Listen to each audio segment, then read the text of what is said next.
مجھے کسی نے گیتا کی ایک آسان ٹرانسلیشن بھیجی، جو میں نے پڑھنی شروع کی تو دروازے کھلتے گئے، کھڑکیاں کھلتی گئیں، اور بیسک سوال یہ تھا میرے ذہن میں کہ اللہ نے سب کو پیدا کیا ہے، اور اللہ بہت ہی رحیم ہے، کریم ہے، بہت ہی کائنڈ ہے. تو پھر میں یہ سوچتا تھا کہ پھر ایک کائنڈ ہے، وہ کہتا ہے کہ جو کلمہ نہیں پڑھتا اس کو میں جہنم کی آگ میں جلاؤں گا. تو میں سوچتا تھا کہ یار میرے بچے ہیں، اگر اس میں سے ایک بچہ میری بات نہیں مانتا تو کیا میں اس کو آگ میں جلا سکتا ہوں؟ تو جب میں ایک انسان نہیں کر سکتا تو وہ رحیم و کریم کیسے یہ کر سکتا ہے؟ تو مجھے گیتا میں اس کا جواب یہ ملا کہ اللہ کہتا ہے قرآن میں کہ بھائی میری بات نہیں مانو گے تو میں جہنم کی آگ میں جلاؤں گا. گیتا میں بھگوان کرشن کہتے ہیں ارجن کو کہ میں نے تمہیں سارا گیان دے دیا، ساری باتیں سمجھا دی، اب یہ تم پہ ہے، تم مانو تو مانو، نہیں مانو تو نہیں مانو. اسی طرح قرآن میں ہے کہ آپ صرف ایک اللہ کی عبادت کرو گے، باقی اگر کسی کی عبادت کرو گے تو آپ جہنم میں جاؤ گے.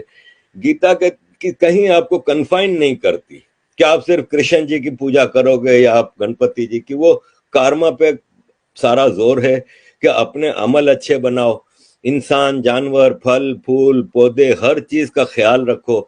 اور یہی آج کا سائنٹسٹ کہتا ہے کہ کلائمیٹ کے حوالے سے اور یہ سب چیزیں.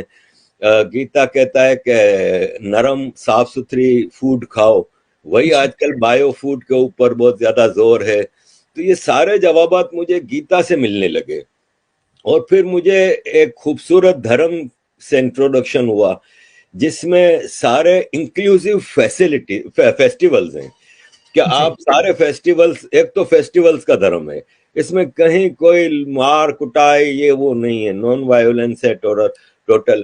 اور اس میں انکلوسیو ہے کہ آپ سب کو دیوالی کی برفی کھلائیں، آپ سب کے ساتھ مل کے ہولی منائیں، دیوالی منائیں، یہ وہ. مسلمان کہتا ہے نہیں، صرف ہمارے فیسٹیول مناؤ، باقی فیسٹیول منانا حرام ہے.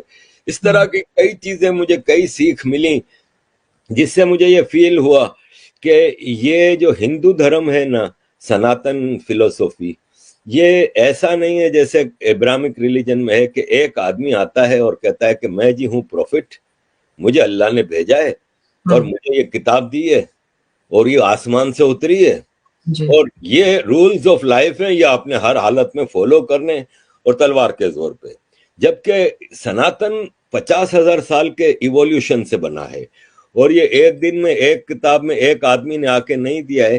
اس میں وید آئے، پرانے آئے، گیتا، رامائن، اس میں مختلف دور میں مختلف سیکھ دی گئیں، اور ایک بیسک آئیڈیولوجیکل فیض ڈیولپ ہوا جس میں کہیں بھید بھاؤ نہیں ہے. ٹھیک ہے، بعد میں کوئی کہتا ہے کاسٹ سسٹم آیا، یہ سب پولیٹیکل ہے.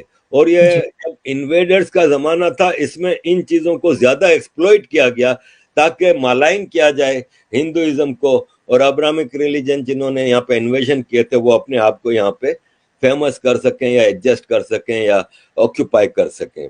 تو باقی ادروائز میں نے دیکھا ہے کہ جیسے عورتوں کے حوالے سے سب سے زیادہ مجھے مشکل یہ آتی ہے کہ دیکھیں دنیا کی 50% پاپولیشن ہے نا، وہ عورتیں ہیں، لیڈیز ہیں، فیمیل ہیں، مہیلائیں ہیں. اور اسلام میں کلیئر الفاظ میں، آج صبح ہی میں نے ویڈیو لگائی ہے کہ کلیئر الفاظ میں کہا ہے کہ عورت ہے نا وہ مرد کی غلام ہے، اور مرد جب جس وقت جیسی بھی حالت ہو عورت کی وہ بلائے تو عورت اس کو اوبے کرے. اور ایک طرف کہا جاتا ہے کہ اسلام نے عورت کو اتنا بڑا درجہ دیا کہ اس کے پاؤں کے نیچے جنت رکھ دی، لیکن وہی ماں اپنے شوہر سے کے ہاتھوں پٹتی رہتی ہے، وہی ماں اپنے بیٹے کی اجازت کے بغیر گھر سے باہر قدم نہیں رکھ سکتی.